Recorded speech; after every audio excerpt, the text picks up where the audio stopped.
সুপ্রিয়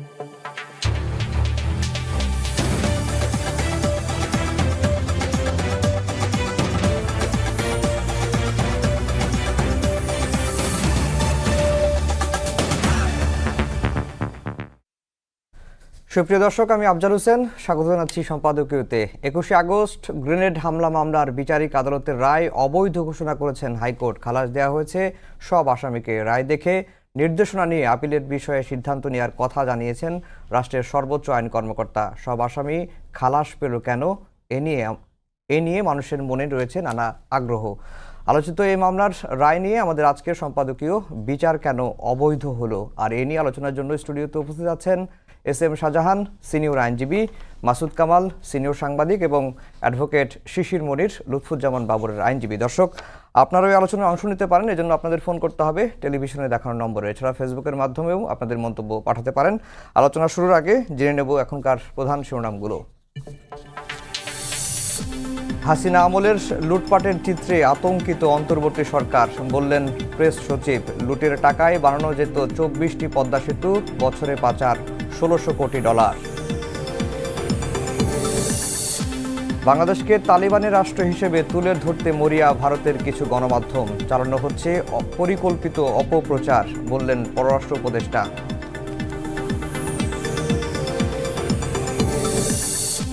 শুরু হলো বিজয়ের মাস ডিসেম্বর। ঢাকা বিশ্ববিদ্যালয়ে বর্ণাঢ্য র্যালি। গণ অভ্যুত্থানের পর নতুন উদ্যমে শিক্ষক শিক্ষার্থীদের উদযাপন।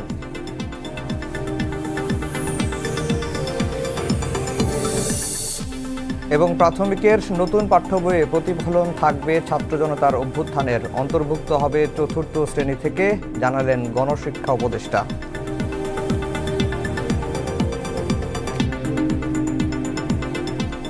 দর্শক, শিরোনাম শুনছিলেন। আমরা আজকের আলোচনার বিষয় দিয়েছি বিচার কেন অবৈধ হলো। আজকে 21শে আগস্ট গ্রেনেড হামলা মামলার হাইকোর্টের রায় হয়েছে। রায়ে সব আসামিকেই খালাস দেওয়া হয়েছে। এ নিয়ে মানুষের মধ্যে আগ্রহ, কৌতূহল যে এই মামলায় সব আসামি কিভাবে খালাস পেলেন। আজকে আমাদের সঙ্গে দুজন আইনজীবী রয়েছেন, একজন সিনিয়র সাংবাদিক রয়েছেন। শাহজাহান স্যার, আপনাকে দিয়ে আলোচনা শুরু করব। আপনি এই মামলাটি 16 বছর ধরে বিচারিক প্রক্রিয়ার সঙ্গে যুক্ত, আমি যতটুকু জানি। আজকে এই মামলার রায় হয়েছে। আপনি 5 থেকে 6 জন আসামির পক্ষেও আইনি লড়াই চালিয়েছেন। তো এই যে রায় হলো, রায়ে তো আসামিদের খালাসও দিতে পারতেন, বা প্রমাণ হয়নি বলে আসামিদের সব আসামিকে খালাস দিতে পারতেন, কিন্তু বিচার অবৈধ ঘোষণা কেন করলেন আদালত? আপনাকে ধন্যবাদ। আপনার মাধ্যমে আমি এই সময় টিভির দর্শক এবং শ্রোতা যারা শুনছেন সবাইকে স্বাগত জানাচ্ছি। দেখুন, বিচার অবৈধ এই কথাটা সম্পূর্ণভাবে আমার মনে হয় যে কোর্ট এটা বলেছে কিনা। কারণ হলো যে একটা মামলা, একটা ফৌজদারি মামলা সাধারণত যখন বিচার প্রক্রিয়া শেষ হয়, এটার একটা স্টেজ আছে। আপনার case opens, chapter 23 of the code of criminal procedure, session মামলা যেটা, এবং ওই সেশন মামলার সেশন প্রসিডিউর যেটা চ্যাপ্টার 23 সিআরপিসির, ওইটা ফলো করেই বিচারটা শুরু হয়েছিল। সেখানে আপনার 265 A, B, C, D লাস্টে গিয়ে আপনার KL পর্যন্ত আছে। তো এখানে আপনার প্রত্যেকটা ফৌজদারি মামলার দুটো জিনিস থাকে। একটা হলো যে 367 সিআরপিসিতে জাজমেন্ট। এই লিখতে গেলে জাজ সাহেবদের দুটো জিনিস সেখানে তাদের ডিটারমাইন করতে হবে, ডিটারমিনেশন অফ পয়েন্টস, বিচার্য বিষয়। তো বিচার্য বিষয় হলো, এক নাম্বার হলো যে কথিত সময়ে কথিত স্থানে এইভাবে বা যেভাবে বলা হচ্ছে এইভাবে কোনো ঘটনা ঘটেছে কিনা, পয়েন্ট 1। পয়েন্ট 2 হলো যে আসামিরা বিচার প্রার্থী বা যারা বিচারে যাদেরকে সুপর্দ করা হয়েছে তারা এই ঘটনার সাথে জড়িত কিনা। আপনি যে কোনো ফৌজদারি মামলাই বলেন, আপনি এই পয়েন্টস ফর ডিসিশন যদি না থাকে, তাহলে that judgement cannot be called a judgement, and it is very much in section 367 CRPC. এখানে আপনার 21শে আগস্টে একটা ঘটনা হয়েছে। এটা আমি কিন্তু এই মামলার আপনার এই কোর্টে বা এর আগে আপনার এই যে বিজয় 13 নম্বর কোর্টে ছিল, সেখানে ইভেন এই মামলার ট্রায়াল কোর্টে যখন আমি আর্গুমেন্ট করতে যাই, সেই আর্গুমেন্ট স্টেজে I opened with this my contention, that is যে I am here to defend the accused, not to defend the offense. আমি এখানে অফেন্সটাকে ডিফেন্ড করতে আসি নাই, একটা অফেন্স তো হয়েছে এবং একটা সাংঘাতিকভাবে আপনার 22 জন 24 জন মানুষের প্রাণ সেখানে গিয়েছে। তো যদি গিয়ে থাকে, এটার বিচার ওই সমস্ত পরিবারের যারা ক্ষতিগ্রস্ত, যাদের জীবন গেল, যারা রক্ত দিল, এটার তো সুষ্ঠু বিচার আমার, কারণ এই দেশে তো আইনের শাসন আছে। আমরা আইনের শাসনের জন্য যুদ্ধ করছি, আইনের শাসনের জন্য আমরা নিবেদিত প্রাণ। আমি আইনের ছাত্র, আমার আরেকজন বন্ধু এখানে অ্যাডভোকেট, আমরা আইনের ছাত্র, আমাদের সিনিয়র সাংবাদিক সাহেব আছেন। মানে আমরা একেবারে একাগ্রচিত্তে এই কথা বলতে পারি যে আইনের শাসনের জন্য সবাই যার যার স্থানে থেকে আমরা চিন্তা করছি, যুদ্ধ করছি প্রতিনিয়ত। তো আপনার এই বিচারটা অবৈধ আমি বলবো না, বিচার প্রক্রিয়া কিন্তু স্বচ্ছ। এটা ক্যামেরা ট্রায়াল হয় না, এটা তো ওপেন ট্রায়াল হয়েছে আমাদের আইন অনুযায়ী। এখন আপনি বলেন সেটা হলো যে ওই যে পয়েন্টস ফর ডিটারমিনেশন, এটা নির্ধারণ করতে গিয়ে আমাদের কোর্ট যেটা সিদ্ধান্তে আসছে সেটা হলো যে আপনার এটা প্রমাণ কতটুকু হয়েছে। তো যে কথাটা আমি বলছিলাম সেটা হলো যে এই আপনার ঘটনা একটা হয়েছে, এটা আমাদের অস্বীকার করার কোনো উপায় নাই। এবং এই ঘটনার পরে আপনার আমাদের আইন অনুযায়ী 154 কোড অফ ক্রিমিনাল প্রসিডিউর অনুযায়ী একটা কংগ্রিজেবল অফেন্স হওয়ার পরে একটা এজাহার হয়। এজাহার হওয়ার পরে এটার ইনভেস্টিগেশন শুরু হয়ে যায়। যদি আপনার নন কগনিজেবল অফেন্স হয় তাহলে 155, আর যদি কগনিজেবল অফেন্স হয় তাহলে 156 সিআরপিসি অনুযায়ী আপনার ইনভেস্টিগেশন শুরু হলো। তারপরে সাক্ষী এক্সামিন হবে 161 সিআরপিসি। এইভাবে গিয়ে 173-তে আপনার পুলিশ রিপোর্ট, এই পুলিশ রিপোর্ট চার্জশিট হতে পারে যদি আসামিদেরকে আপনার বিচারে সুপর্দ করা হয় বিচার ফেস করার জন্য, দ্যাট ইজ কল্ড চার্জশিট। আর যদি দেখা যায় যে না, এই মামলায় কোনো সাক্ষী প্রমাণ পাওয়া গেল না, যাদের নামে এজাহার করা হয়েছিল তাদের বিরুদ্ধে সাফিসিয়েন্ট কোনো এভিডেন্স পাওয়া গেল না, তখন যেটা দেয় সেটা হলো ফাইনাল রিপোর্ট। এই ফাইনাল রিপোর্ট আবার 5 প্রকারের আছে। এনিওয়ে, ওই অত বড় কথায় নাইবে গেলাম। তো এখানে আপনার অভিযোগপত্র আসছে, পুলিশ ইনভেস্টিগেশন করেছে। এই ইনভেস্টিগেশনটা এই মামলায় 2004-এর 21শে আগস্টে ঘটনা, ওই দিন বা তার পরদিনই বোধহয় এজাহার, তার পরদিন এজাহার। এরপরে প্রথম আপনার চার্জশিট আসলো 2008-এ। এর মধ্যে আমরা অনেক কিছু দেখেছি। জজ মিয়া বলে একজনকে ধরা হয়েছিল, তার স্বীকারোক্তি রেকর্ড করা হয়েছিল। পরে আবার আমরা শুনলাম যে না, সেটা দ্যাটস এ ড্রামা, ওইটা একটা নাটক। পরে সেটা বাদ দেওয়া হলো। বাদ দেওয়ার পরে আবার যারা ইনভেস্টিগেটিং অফিসার ছিলেন তাদেরকে চেঞ্জ করে এনে আপনার 2008-এ একটা প্রথম চার্জশিট হলো, অভিযোগপত্র দায়ের হলো। এই অভিযোগপত্রে যাদেরকে আসামি করা হয়েছে তাদেরকে বিচারে সুপর্দ করা হলো এবং তারা ট্রায়ালে গেল। ট্রায়ালে যাওয়ার পরে লার্নেড দিলেন মেট্রো সেশন জাজ, উনি কগনিজেন্স নিলেন। কগনিজেন্স নিয়ে আপনার চার্জ ফ্রেম করলেন এবং চার্জ ফ্রেম করার পরে 61 জন সাক্ষী হলো। এই 61 উইটনেস হয়ে যাওয়ার পরে ইন দি মিন টাইম আমরা আবার আপনার দ্রুত বিচারে আপনার করলো, ট্রান্সফার করলো, যাতে এটা স্পিডি ট্রায়াল হয়। সেখানে গিয়ে আপনার এই 61 জন সাক্ষী হওয়ার পরে all on a sudden there is an prayer from the learned public prosecutor যে এই মামলার আরও তদন্ত প্রয়োজন। কেন? যে মামলার গ্রেনেড কোত্থেকে আসছে, এই গ্রেনেড কারা সাপ্লাই দিচ্ছে, কী উদ্দেশ্যে করা হয়েছে, ইত্যাদি ইত্যাদি, এগুলো আপনার সঠিকভাবে হয় নাই। তো এটা যদি পাবলিক প্রসিকিউটর বা রাষ্ট্রপক্ষ থেকে যদি এরকম এই অ্যাডমিশন যদি থাকে, তাহলে বুঝতে হবে that first investigation that was perfunctory and that was not মানে কমপ্লিট। এটা একটা অসম্পূর্ণ একটা ছিল, আপনার তদন্ত ছিল। সেই অসম্পূর্ণ তদন্ত করে ওনারা ওই 61 জন সাক্ষী পর্যন্ত নেওয়ার পরে তারপরে আবার একটা ফার্দার ইনভেস্টিগেশনের অর্ডার হলো। এই ফার্দার ইনভেস্টিগেশন যেটা, সেটাকে আমি বলবো যে ফার্দার ইনভেস্টিগেশন না, in the name of further investigation that was a reinvestigation which is highly bird.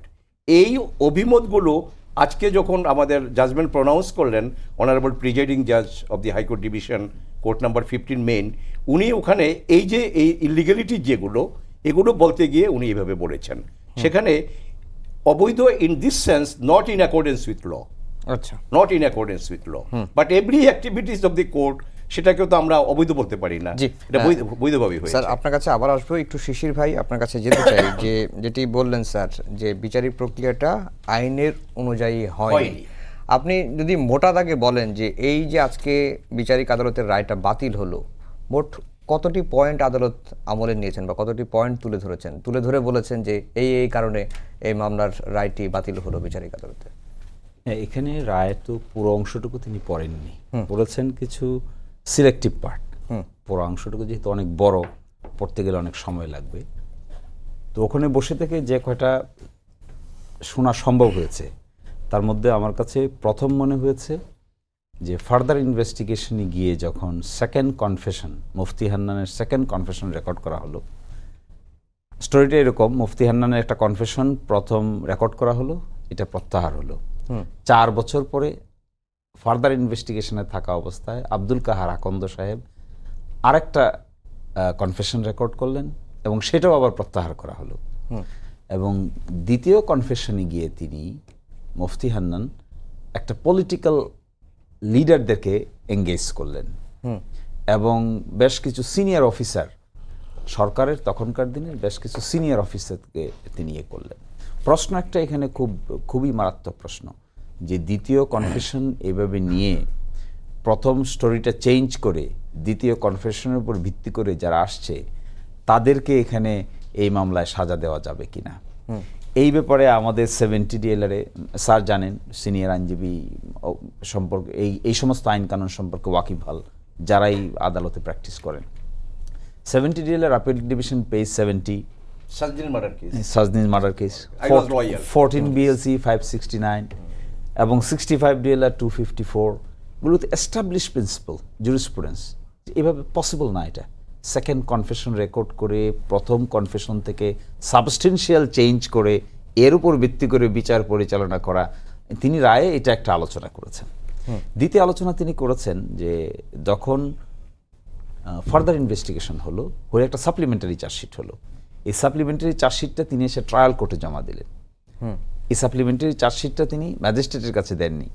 তাহলে যে রিকোয়ারমেন্টের কথা বলা হচ্ছে 190-তে CRPC-তে, যেটি ক্রিমিনাল ল প্রাথমিকভাবে প্র্যাকটিস করে যারা সবাই জানে যে প্রাইমারি কগনিজেন্স কে নিবে 191B, তো তা যদি হয়ে থাকে এখানে তাহলে ম্যাজিস্ট্রেট সাহেবের কাছে তো প্রাথমিক যাওয়া উচিত ছিল, তা তো যায়নি, চলে গেছে ট্রায়াল কোর্টে।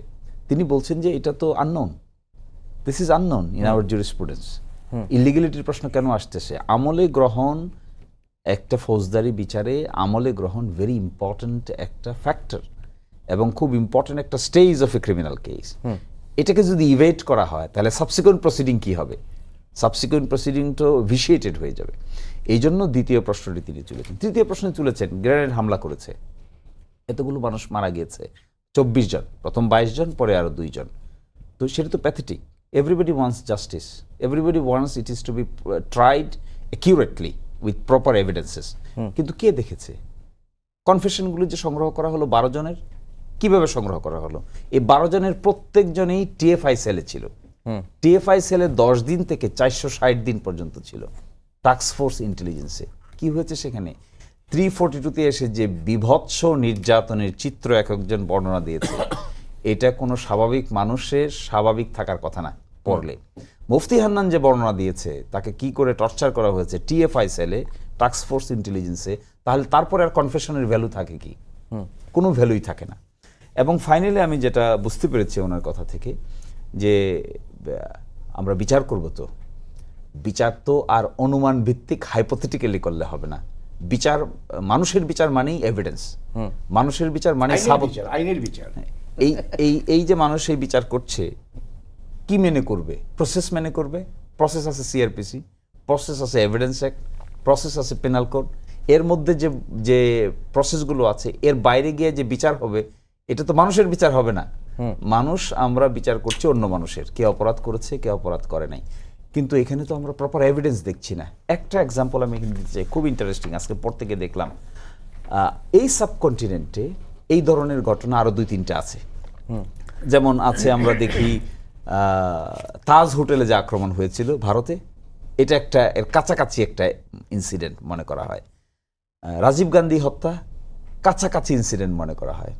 তারপরে বেনজির ভুট্টো কাছাকাছি ইনসিডেন্ট মনে করা হয়। তো বেনজির ভুট্টোর কেসটা এখনো ফাইনালি সেটেল হয় না, ট্রায়াল কোর্টে হয়েছে, কিন্তু রাজীব গান্ধী হত্যার বিচার হয়েছে। একই সাথে তাজ হোটেলে আজমল কাসাফের বিচার হয়েছে। তা আজমল কাসাফের জাজমেন্ট আমরা পড়েছি এই মামলা করতে গিয়ে, সেখানে তারা দেখা গেছে তারা কি সুন্দর এভিডেন্স আদালতে হাজির করেছে। কি এভিডেন্স? কার সাথে কে ফোন আলাপ কি করেছে, তার কল রেকর্ড, তারা এগুলো FBI এর কাছে রেফার করেছে। FBI সেই রেকর্ডগুলো নিয়ে এসে কোর্টে সাবমিট করেছে, ODA রেকর্ড সাবমিট করেছে, ট্রান্সক্রিপ্ট সাবমিট করেছে। করে তারা কনস্পিরেসি দেখিয়েছে, কে কার সাথে, কোথায়, কোন সময়, কি ধরনের কর্ম। এই জন্য তারা হায়ার করেছিল এফবিআইকে। আমরা তো এখানে তখনকার সরকার, আমি পত্রিকায় দেখতাম যে ইন্টারপোলকে আহ্বান করেছে এগুলো দেখার জন্য, কিন্তু পরে আমরা এটাকে এই লেভেলে না নিয়ে রাজনৈতিক লেভেলে নিয়ে চলে গেছি আর কি। এই জন্য আমার মনে হয় যে প্রপার এভিডেন্স এখানে যথেষ্ট ঘাটতি আছে, এই অবজারভেশনে এসেছে। এবং তিনি বলছেন যে সাজা তো দিব, কিসের ভিত্তিতে দিব, এভিডেন্স কোথায়? সেই জন্যই এই পয়েন্টগুলো আসার প্রেক্ষিতে যে কথাগুলো আমি বললাম, যে প্রথম তিনি বলার চেষ্টা করেছেন সেকেন্ড কনফেশন, সেকেন্ড বলার চেষ্টা করেছেন যে এখানে যে ফার্দার ইনভেস্টিগেশনের যে রিপোর্টটা আসছে সেই রিপোর্টটা প্রপারলি আইন মেনে কগনিজেন্স হয়নি। থার্ড, তিনি বলেছেন যে এখানে প্রপার এভিডেন্স সংগ্রহ করা যায়নি, লিগ্যাল এভিডেন্স যে অংশটুকুকে বলি। এবং ফাইনালি বলেছেন যে এটাই যদি হয় তাহলে তো এখানে খালাস দেওয়া ছাড়া আর কোনো অপশন নাই। এই জন্য তিনি যারা উপস্থিত তাদেরকেও দিয়েছেন, যারা অনুপস্থিত তাদেরকেও তিনি কাইন্ডলি অ্যাকসেপ্ট করে এই মামলা থেকে খালাস করেন। মাসুদ কামাল ভাই, এই যে 21শে আগস্টের ঘটনা গত 2 দশক ধরেই আমরা শুনছি, এবং এই হামলাকে কেন্দ্র করে আওয়ামী লীগ বিএনপির মধ্যে একটা বড় দূরত্ব, বিভেদ বা দেওয়ালটাই তৈরি হয়েছিল এই মামলাকে কেন্দ্র করে বা এই হামলাকে কেন্দ্র করে। আজকে হাইকোর্টের রায় হলো, রায়ে সব আসামি খালাস পেলেন, তো এই রায়ের আসলে রাজনৈতিক প্রভাবটা কি? দেখেন, এটা তো পুরোটাই রাজনৈতিক। এই মামলাটা শুরু থেকেই এটা আসলে রাজনীতি প্রভাবিত একটা মামলা। ঘটনাটা ঘটেছিল তখন ক্ষমতা ছিল বিএনপি। এই ঘটনা ঘটার পর আমার বিবেচনায় তখন তারা প্রপারলি এটা তদন্ত করে নাই, এটা তারা ঠিকভাবে হ্যান্ডেল করে নাই। এবং হ্যান্ডেল না করার পেছনে কারণটা তাদের অযোগ্যতা নয়, তাদের রাজনীতি করার আকাঙ্ক্ষা থেকে। রাজনৈতিকভাবে আমি আওয়ামী লীগকে ক্ষতিগ্রস্ত করতে চাই, এই জন্য তারা এটা প্রপারলি করে নাই। তারপর তত্ত্বাবধায়ক সরকার আসলো, যেটা 111 গভর্নমেন্ট, তারা আসার পর তারপরে আওয়ামী লীগ গভর্নমেন্ট আসলো। আওয়ামী লীগ এসে দেখলো যে বিএনপি রাজনীতি করার চেষ্টা করেছে, তাহলে আমরা কেন তারও চেয়ে বেশি রাজনীতি করি না? তারাও এটাকে আরও বেশি রাজনীতি করেছে এই মামলাটা নিয়ে। এই মামলাটার সঠিক বিচার হোক এই দুই সরকারে কেউ চায় নাই, আমি যতটুকু বুঝি। ওনারা তো আইনজীবী মানুষ, ওনারা একদম আইনের ভাষায় বুঝেন। আমি পাবলিক হিসেবে আমি অত্যন্ত আগ্রহ নিয়ে এই মামলা, এটা এখানে তো দুটো মামলা, কিন্তু একটা হত্যা মামলা, একটা অস্ত্র মামলা, বিস্ফোরক মামলা। তো এই দুটা মামলার রায়, বিশাল দুটা রায় আমি কিন্তু সংগ্রহ করে পড়েছি। দুটা রায় আমি পড়েছি মন দিয়ে, খুব মন দিয়ে পড়ছি আমি। না, থ্যাংক ইউ। এবং আমি পড়ার পর আমার কাছে মনে হয়েছে এখানে এত বড় একটা হত্যার ঘটনা ঘটেছে। হত্যা তো বটে, 24 জন লোক। আপনি ভাবেন একটা জনসভায় এতগুলি লোক আছে। আমি যদি আপনাকে হাইপোথেটিক্যালি বলি যে আপনি ছাদে উঠে নিচে অনেকগুলি লোক জড়ো হয়ে আসছে, আপনার এই নেন 10 লাখ টাকা দিলাম, আপনি বড় একটা আস্ত ইট ফালান তাদের উপরে, আপনি পারবেন না ফালাইতে। আপনার কাছে মনে হবে ইটটা ফালাবো, কার না কার মাথায় পড়ে, তার কি অবস্থা হবে? আর এখানে এতগুলি লোক, সেখানে ইটটা গ্রেনেড ফালানো হয়েছে, লোকগুলো তো মারা গেছে ভাই। 24 জন লোক মারা গেছে এবং 300 জন লোকের মতো আহত হয়েছে। এদের অনেকেই কিন্তু এখনো স্প্লিন্টার তাদের শরীরের মধ্যে আছে। এই যে ভয়াবহতা, এটা তো আপনারা শেয়ার করতে পারবেন না, কিন্তু এই ভয়াবহতাটাকে নিয়ে আওয়ামী লীগ সরকার রাজনীতি করেছে এবং এটার মধ্যে অভ্যাস আছে। আমি আরেকটা এক্সাম্পল দিয়ে বলি, একটু কথা অন্যদিকে যায়, তবে এক্সাম্পল দিয়ে বলি। আপনার শাহ SMS কিবরিয়া সাহেবের কথা খেয়াল আছে? ওনাকে যে গ্রেনেডটা মারা হয়েছিল, ওনাকে তো মারা হয়েছে, হত্যা করা হয়েছে ওনাকে। তারা কিন্তু ঘুরে ফিরে ওখানেও রাজনীতি করছে। রাজনীতি করে বিএনপির লোকজন খুঁজে বের করছে, তার নামে মামলা করো, তার নামে মামলা করো। কিবরিয়া সাহেবের পুত্র এবং স্ত্রী বারবার বলতেছেন এটার সঙ্গে বিএনপি জড়িত না, এটা আওয়ামী লীগের লোকজন করছে।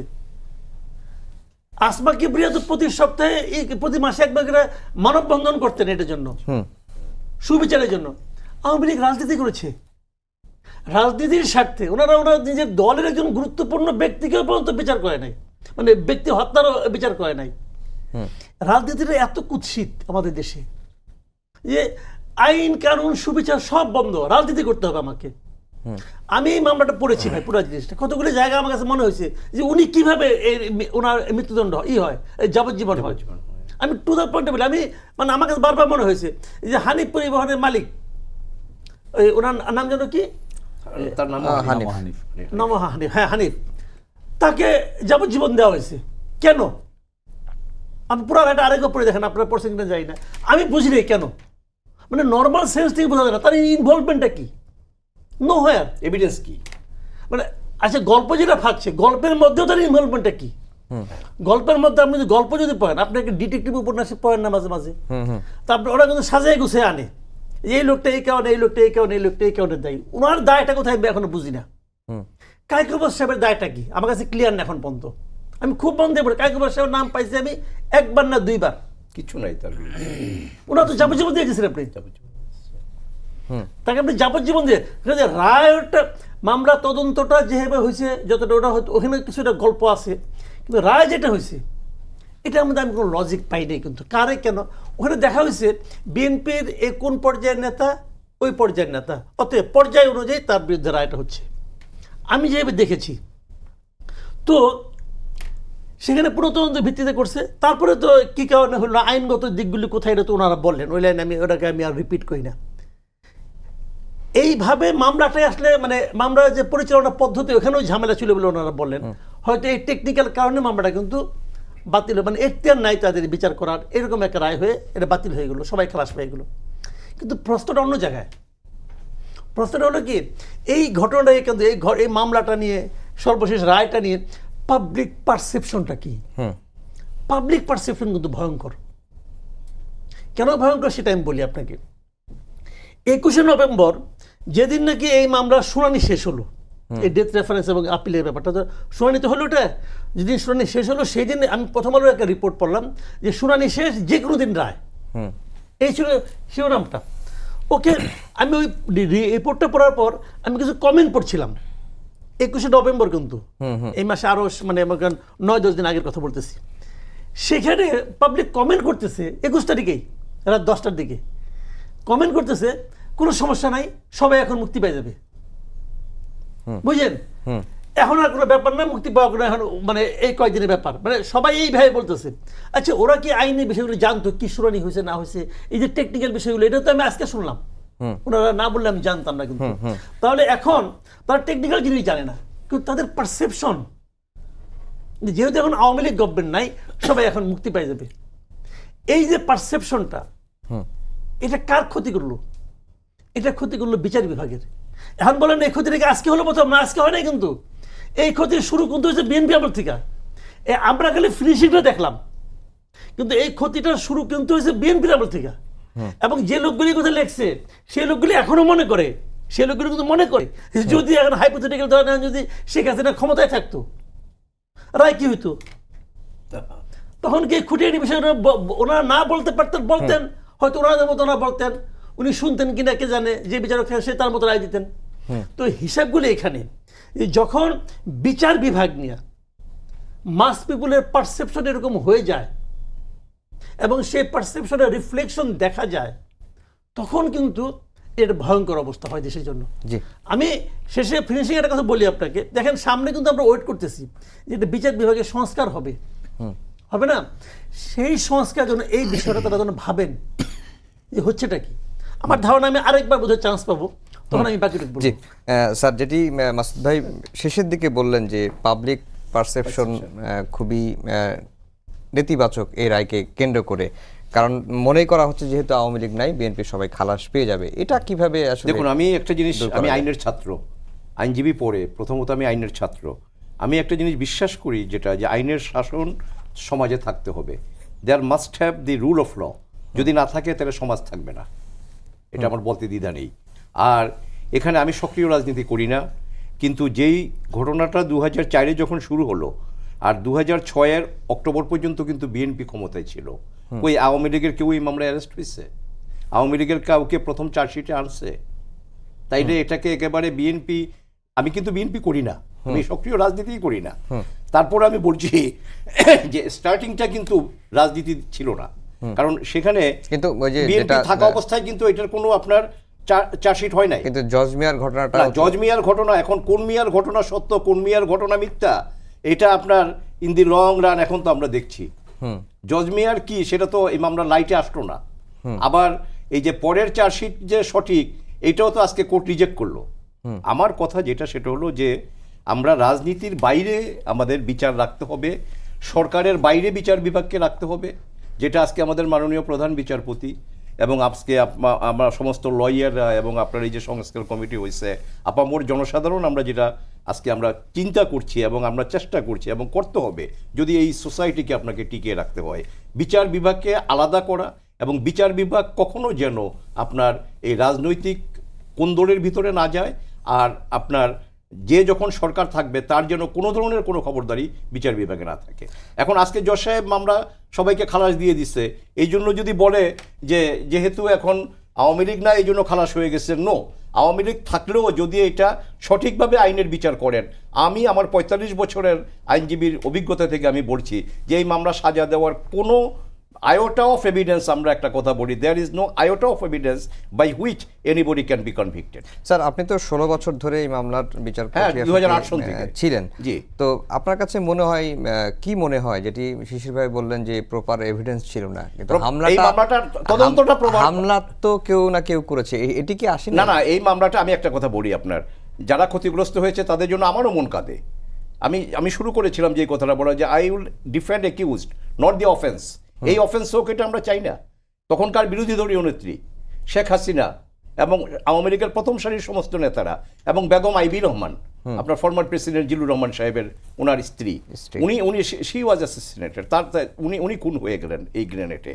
এখন আপনার যদি সঠিকভাবে এই মামলার তদন্ত হতো, রিয়েল কালপ্রিট যারা, কি উদ্দেশ্যে, কোত্থেকে, কিভাবে এটার উৎপত্তি, এটা যদি হতো, তাহলে তো আজকে মামলা খালাস হতো না। এখন এটা তদন্তের ব্যর্থতা, এবং এই তদন্তের ব্যর্থতা আজকে যেটা পারসেপশন, পিপলস পারসেপশন, শুধু এটা না যে তাড়াতাড়ি রায় হয়ে গেল, এইটা পিপল পারসেপশন না। পিপল পারসেপশন যেটা, সেটা হলো যে তাইলে ঘটনা কারা করেছিল, সেটা কেন আসলো না, এবং এই আশাটা বন্ধ হয়ে যাবে। মানুষের মনের অবস্থাটার পরিবর্তন হবে যদি আপনি এই দেশে এই তদন্তটা যদি সঠিকভাবে করতে দেন, without any influence by any government, whoever or whatsoever he may be. জি, শিশির ভাই, এই মামলায় তদন্তের ব্যর্থতা আছে, যেটি শাহজাহান স্যার বললেন, এবং মাসুদ কামাল ভাই বলছেন যে এই মামলা নিয়ে রাজনীতি হয়েছে, দুই দলই সেটি করেছে। কিন্তু একটি তো বোমা হামলা হয়েছে, গ্রেনেড হামলা হয়েছে, 24 জন মানুষ মারা গেছে, 350 মানুষের মতো আহত হয়েছে, এবং দেশে বিদেশে সবাই এটি দেখেছে মিডিয়ার কল্যাণে। কিন্তু যারা আহত হলেন, নিহত হলেন, তাদের তো ন্যায় বিচার দরকার। তাদের ন্যায় বিচারটা এখন হবে কিভাবে? তা তো বটেই। আমরা যারা আইনজীবী আছি, সমাজের মানুষ আছি, আমরা তো কখনো এটা বলছি না যে ভিকটিমদের জাস্টিস দিতে হবে না। অবশ্যই ভিকটিমসের এই পেইন, সাফারিংস, যারা স্বজন হারিয়েছে, যারা এখনো স্প্লিন্টারের দাগ আছে, অনেক সময় সাক্ষাৎকারে আসে, টেলিভিশনের সাক্ষাৎকারে, ওই ডেটা আসলে সামনে পিছনে কিছু সাক্ষাৎকার পাবলিশ হয়, এগুলো সত্যিকারেই it hurts our it bleeds our heart. আসলে খুবই বেদনাদায়ক। এগুলোকে আমরা কেউ সাপোর্ট করি না, করবও না কখনো, কারণ এগুলো কোনো বিবেকবান মানুষ সাপোর্ট করতে পারে না। কিন্তু আবার এটা করতে গিয়ে আমরা কোনো নিরপরাধ লোককে শাস্তিও দিতে পারি না। বিচারিক সিস্টেমের মধ্যে আমরা কোনো ইনোসেন্ট মানুষকে ফাঁসিও দিতে পারি না। এটাও আবার আরেকটা ইনজাস্টিস হবে আর কি। সেই জন্য এই যে একটা ঘটনা ঘটেছে, যাদের মধ্যে এই বিচারের আকাঙ্ক্ষা আছে, আই রেসপেক্ট ইট, এবং আমাদের ফুল সিম্প্যাথি এবং এমপ্যাথি টু দেম। কিন্তু এই যে ইনক্যাপাসিটি অফ দ্য ইনভেস্টিগেশন, আমার তো বিবেচনা এখানে কি ঘটনা ঘটেছে, এই ঘটনার যে গ্রেভিটি, এই গ্রেভিটি অনুযায়ী ইনভেস্টিগেটরদের ইনক্যাপাসিটির কারণে প্রপার এভিডেন্সেস তারা হাজির করতে পারে না, অ্যান্ড ইনফ্লুয়েন্স আপন দেম। এবং এই যে ইনক্যাপাসিটি, এই ইনক্যাপাসিটিটাকে দুইভাবে দেখতে হবে। ইনক্যাপাসিটি হলো একটা লোকের একটা পাওয়ার আছে, পাওয়ারটা আপনি এক্সারসাইজ করতে দিচ্ছেন না, সেইখানে ইনক্যাপেবল হয়ে যাচ্ছে। আবার তার এক্সপার্টিজ আছে এভিডেন্সগুলো কালেকশন করার, সে এক্সপার্টিজটা সিরিয়াসলি না নেওয়ার কারণে হয়তো সে জোগাড় করতে পারছে না। যেমন খুব ইন্টারেস্টিং, এখানে গিয়ে আমি ভিতরে গিয়ে যেটা দেখতে পাই, টিএফআই সেলে নিয়ে যাওয়া হচ্ছে, ইন্টারোগেট করা হচ্ছে, 10 দিন, 20 দিন, 50 দিন, 60 দিন পিটানো হচ্ছে। একজন আসামিকে পিটানো হচ্ছে, সে আদালতে এসে বিচার দিচ্ছে যে আমাকে পিটানো হয়েছে, নখ তুলে ফেলা হয়েছে, বাঁ হাতের নখ তুলে ফেলা হয়েছে, পায়ের নখ তুলে ফেলা হয়েছে। তো মারতে হয় কেন আসামিকে? কোনো ক্যাপেবল ইনভেস্টিগেটর কি মারে? ক্যাপেবল ইনভেস্টিগেটর তো সে এমন অকাঠ্য দলিল প্রমাণ হাজির করবে যা আসামির সামনে নিয়ে আসলে পরে সে স্বীকার করতে বাধ্য হবে, ইয়েস আই ডিড ইট। এবং এইটাই আমরা বিদেশে দেখেছি, বিদেশে কিছু অভিজ্ঞতা আছে আমার। এমন ধরনের ইন্টারোগেশন, এই ইন্টারোগেশন থেকে ট্রুথ বের হয়ে আসা বাধ্য। ওরা কিন্তু গায়ে হাত দেয় না, কারো গায়ে হাত দেয় না, কিন্তু আমাদের দেশে রিমান্ড, আমাদের দেশে টর্চার কাস্টমারিলি অ্যাকসেপ্ট করে নিয়েছি আমরা, যে রিমান্ডে নেয় না কেন। এবং এখানে এই ইনক্যাপাসিটিটা যেটা দেখানো হলো, এটা ভিকটিমদের জন্য খুবই খুবই বেদনাদায়ক। তারা যদি দেখতে পারতো যে তাদেরকে যারা সত্যিকার অর্থে হত্যা করেছে, স্প্লিন্টার দিয়ে আঘাত করেছে, তাদের বিচার হয়েছে, তারাও খুশি হতো, আমরাও খুশি হতাম। ভিকটিমস জাস্টিস নামে একটা কনসেপ্ট আছে, ভিকটিমস জাস্টিস, এবং ভিকটিমদের জাস্টিস পাওয়ার রাইট আছে। শুধু অ্যাকিউজদেরকে মুক্তি পেতে হবে এটার যেমন রাইট আছে, ইনোসেন্টলি কাউকে দেয়া যাবে না, ভিকটিম দেওয়ার রাইট আছে যে তারা যেন জাস্টিসটা রিসিভ করে। কিন্তু এটা করবে কে? করবে একটা মেকানিজম, দায়িত্ব হলো রাষ্ট্রের। রাষ্ট্র যদি এখানে ব্যর্থতার পরিচয় দেয়, রাজনৈতিক মেরুকরণ করে, অথবা ইনক্যাপাসিটি শো করে, অথবা এখানে এফবিআইকে আসতে না দেয়, ইন্টারপোলকে আসতে না দেয়, আমার তো বিবেচনায় আমি আজমল কাসাবের কেস দ্বারা মারাত্মকভাবে ইনফ্লুয়েসড। এই জন্য যে ধরনের ইনভেস্টিগেশন তারা এখানে করেছে, এখান থেকে আমাদের শিক্ষা নেওয়া উচিত ছিল, নিতে পারতাম আমরা। এবং আরও যে কয়েকটা ইনভেস্টিগেশন টিম আছে পৃথিবী জুড়ে যারা আন্তঃরাষ্ট্রীয় সহযোগিতা প্রদান করে, এবং সেখানে ইনভলভ করে অ্যাকুরেট এভিডেন্সেস পেতে পারতাম আমরা, কিন্তু সেটা না পারার কারণে আজকে হাহাকার থেকে গেল। রাষ্ট্রপক্ষ বলছেন তারা আপিল করবেন, আপিলের পরে আরও রিভিউতে যাবেন, বিভিন্ন ধরনের মেকানিজম আছে, কিন্তু তারপরেও যে কোয়ালিটি অফ এভিডেন্স আছে আমাদের বিবেচনায় এগুলো বিচারিক প্রক্রিয়ায় অ্যাকসেপ্ট করার কোনো কায়দা নেই। তাহলে যেহেতু আপনি বলছেন যে বিচারিক প্রক্রিয়ায় অ্যাকসেপ্ট করার কোনো কায়দা নাই, তাহলে ন্যায় বিচার নিশ্চিত করতে গেলে আবার কি রিইনভেস্টিগেশনের সুযোগ আছে? এটা ইট ডিপেন্ডস অন 20 বছর পরে, এরপরে কি আর এভিডেন্স পাবে? 20 বছর পরে এই এভিডেন্সগুলো কোথায় পাবেন? এভিডেন্স তো ডিস্টর্টেড হয়ে যাবে, আপনি এভিডেন্স কোথায় কালেকশন করবেন? ফলে এই ব্যর্থতাটা কার? এই ব্যর্থতাটা কার? ব্যর্থতাটা আমাদের এই রাজনৈতিক পচা দোষারোপের সংস্কৃতির। এই ব্যর্থতাটা কার? এই ব্যর্থতা হলো আমরা রাষ্ট্র হিসেবে আমরা এই রেসপন্সিবিলিটিটা রিজনেবলি সেন্সিবলি ডেলিভার করতে পারি না। আমরা দেখি এখানে কে কোন দলের লোক, কে কোন মতের লোক, কার বাড়ি কোথায়, কার দৃষ্টিভঙ্গি কি, এটা দেখে আসামি করি না করি, তাহলে তো রাষ্ট্রের ব্যর্থতা। এটা সিস্টেমটা, system as a whole is vitiated, এবং এখানে এগুলো পারপাস হওয়া উচিত ছিল না। পারপাস হওয়া উচিত ছিল to identify the main culprit, no matter who is he. এবং সেটা যদি হইতো তাহলে আজকে এই দৃশ্যের সামনে আমাদেরও পড়তে হতো না, ভিকটিমদেরও হাহাকার থাকতো না, আমরাও স্যাটিসফাইড হতে জি, পারতাম। মাসুদ কামাল ভাই, আপনি শেষে কি যেন একটা বলতে চেয়েছিলেন, সেটা শুনবো। আর আজকে মির্জা আব্বাস বলেছেন, বিএনপি স্থায়ী কমিটির সদস্য, যে এই গ্রেনেড হামলার নেপথ্যে বিদেশি শক্তি জড়িত। এগুলি অতি সরলীকৃত মন্তব্য। আচ্ছা, উনি যখন এটা বলেন, উনি কি এটা প্রমাণ করতে পারবেন? আমি সিম্পলি ওনাকে বলি, উনি যে কথাটা বলেন এটা একটা রাজনৈতিক অতি সরলীকৃত মন্তব্য। উনি কি প্রমাণ করতে পারবেন বিদেশি শক্তি এখানে জড়িত ছিল? উনি যদি এভিডেন্স দিলেই পারেন, তাহলে বিদেশি শক্তির বিরুদ্ধে রায় হোক।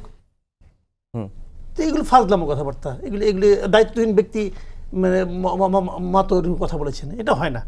বিষয়টা হলো, আমি বলি আপনাকে কতগুলি জিনিস। হ্যাঁ, আমি প্রমাণ করতে পারি নাই যে কে কি করেছে, এটা পারি নাই, ওনারা যেটা বলেন সেটাই মানতে রাজি আছি। কিন্তু আমি আবার এটাও বলি, প্রথম তদন্তটা তো বিএনপি গভর্নমেন্ট স্টার্ট করেছিল। শাহজাহান ভাই যে কথাটা বলেন, আমি খুবই ওনার কথা অনার করি, যে আওয়ামী লীগের কাউকে গ্রেপ্তার করা হয় নাই। তখন তো আওয়ামী লীগের গ্রেপ্তার করার প্রশ্ন ওঠে না, কারণ ভিকটিম তো আওয়ামী লীগ। আওয়ামী লীগের উপর আক্রমণটা হয়েছে, বিষয় যেটা হয়েছে আওয়ামী লীগের উপর আক্রমণ হয়েছে যে ভ্যান্ডি ব্যাগ তত্ত্ব, ওটা এনে খাটবে না। সেখানে ভ্যান্ডি ব্যাগে করে গ্রেনেড নিয়ে গেছিল, তারপরে ঢেল দিয়ে ফাটাইছে, কেউ দেখে নাই, এটা হয় না এখানে।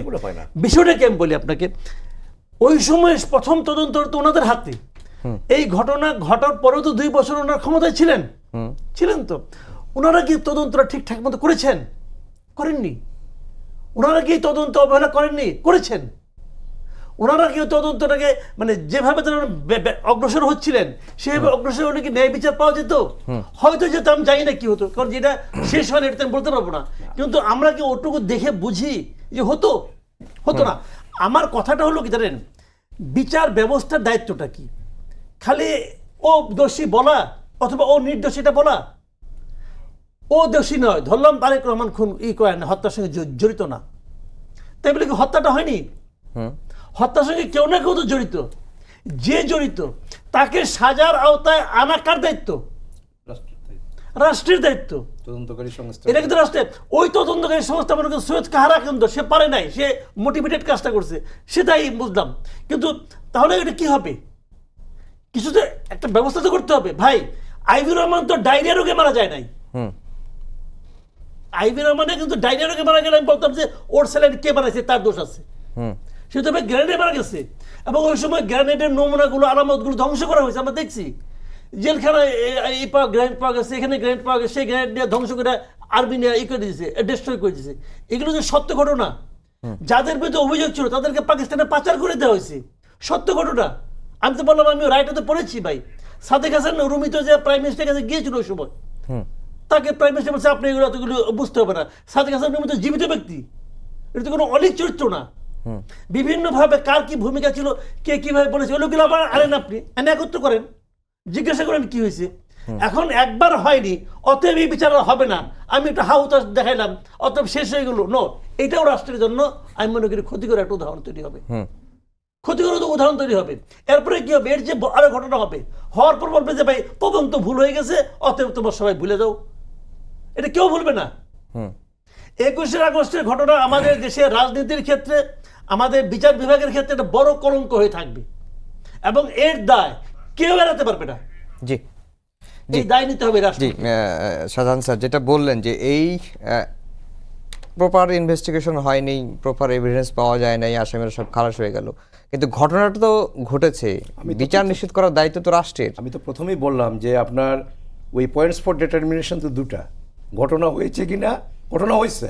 তো ঘটনা যদি হয়ে থাকে, এটা যদি যথাযথভাবে তদন্ত না হয়ে থাকে, প্রপার এভিডেন্স যদি না আসে, তাহলে আসামি জজ সাহেবরা আসামি খালাস দিবেন না কি করবেন? আসামিদের এখানে তো আমাদের জুরিসপ্রুডেন্স, ক্রিমিনাল জুরিসপ্রুডেন্স যেটা বলে সেটা হলো যে আপনার 10 জন অপরাধী বের হয়ে যাক, একজন নিরপরাধ মানুষের যেন সাজা না হয়। দিস ইজ জুরিসপ্রুডেন্স, এটা it is on this legal footings our entire criminal jurisprudence is based. এখন কথা হলো যে আপনি একটা কথা আমি শুধু বলি, আজকে আপনি ইন্ডিয়াতে যান, সিবিআই দিল্লি থেকে এসে পশ্চিমবঙ্গে মন্ত্রীর বাড়িতে হানা দিচ্ছে, সেন্ট্রাল ব্যুরো অফ ইনভেস্টিগেশন এত পাওয়ারফুল। তা আমার এখানে কেন হচ্ছে না? আজকে 50 বছরের উপরে আমার স্বাধীনতা, 50 বছরের আমি আমি আমি আইনের এই যে আপনার আমাদের বিচার ব্যবস্থা, অন্তত যদি স্বাধীন বাংলাদেশের আমরা বলি, আপনি একটা নিরপেক্ষ তদন্ত টিম, আর সবচেয়ে বড় কথা হলো যে রাজনীতিবিদ বা সরকার তোবাতিল্লা পরে ওনাদেরকে এটা আল্লাহর ওয়াস্তে ওনাদেরকে বলেন যে আমরা কোনোদিনও এই তদন্তকারী সংস্থার উপরে আমরা কখনো খবরদারি করব না। আর যে সংস্কার আমরা সামনে দেখছি সেই সংস্কার যেন এভাবে হয়। শেষের দিকে চলে আসছি, শিশির ভাইয়ের কাছে 1 মিনিট যেতে চাই, যেটি শেষ কথা যে প্রপার এভিডেন্স পায়নি, আসামিদের সঙ্গে মানে পারস্পরিক যে তথ্য প্রমাণ সেটি পাওয়া যায়নি, এই বলে খালাস দিয়ে দিলাম, কিন্তু ঘটনা ঘটেছে, বিচার নিশ্চিত করা তো রাষ্ট্রের দায়িত্ব, এখন রাষ্ট্র কি করবে? এই প্রশ্নের উত্তর তো রাষ্ট্রই ভালো দিতে পারবে। রাষ্ট্র কি করবে আমাদের সিস্টেমে নাই আমাদের, কিন্তু আমরা বিদেশে দেখেছি এরকম, ইউরোপে আছে, ইন্ডিয়াতে প্রসেস করার চেষ্টা করা হচ্ছে কিন্তু এখন ওপেন হয় নাই। কিউরেটিভ পিটিশন নামে একটা আছে, কিন্তু ইংল্যান্ডে, আমেরিকায়, সুইডেনে, কানাডায় এবং অস্ট্রেলিয়ায় রিভিউ প্যানেল থাকে। যেমন এখন এভিডেন্স আবিষ্কার হয়নি, 50 বছর পরে এভিডেন্স আসলো, তখন মামলা রিওপেন হয়। যেমন আপনি ইউরোপের এক বিখ্যাত কেস আছে, ইংল্যান্ডের এক ব্যক্তিকে মৃত্যুদণ্ড কার্যকর করে ফেলা হয়েছে, কিন্তু ভুল ব্যক্তিকে। কার্যকর হয়ে যাওয়ার পরে 70 বছর পরে আবিষ্কার হয়েছে যাকে এক্সিকিউট করা হয়েছে হি ওয়াজ এ রং পারসন। কারণ তাদের এখানে বোর্ড আছে কেসগুলোকে রিওপেন করার, আমাদের এই সিস্টেমে নাই। এই জন্য রাষ্ট্রটার দায়িত্বে এই ব্যাপারে যদি বিদেশ থেকে, পৃথিবীর বিভিন্ন জায়গা থেকে কনসেপ্ট নিতে হয়, ক্রিয়েটিভ ইনোভেটিভ আইডিয়া নিতে হয়, আইডিয়া নিয়ে এই বোর্ড সিস্টেম চালু করা যেতে পারে। শুধু এই মামলার জন্য নয়, আরও কিছু মামলা আছে চাঞ্চল্যকর, যা বিভিন্ন সময় বিভিন্নভাবে মিসহ্যান্ডেল হয়, কিন্তু এটা ওপেন রাখা উচিত যেন সাবসিকুয়েন্টলি এভিডেন্স কালেকশন করার স্কোপ থাকে, রিওপেন করার স্কোপ থাকে। শিশির ভাই আপনাকে অসংখ্য ধন্যবাদ, সবাইকেই ধন্যবাদ জানিয়ে শেষ করছি আমাদের আজকের সম্পাদকীয়। আগামীকাল আবারও দেখা হবে রাত 10টায়, দেখার আমন্ত্রণ রইল। শুভরাত্রি।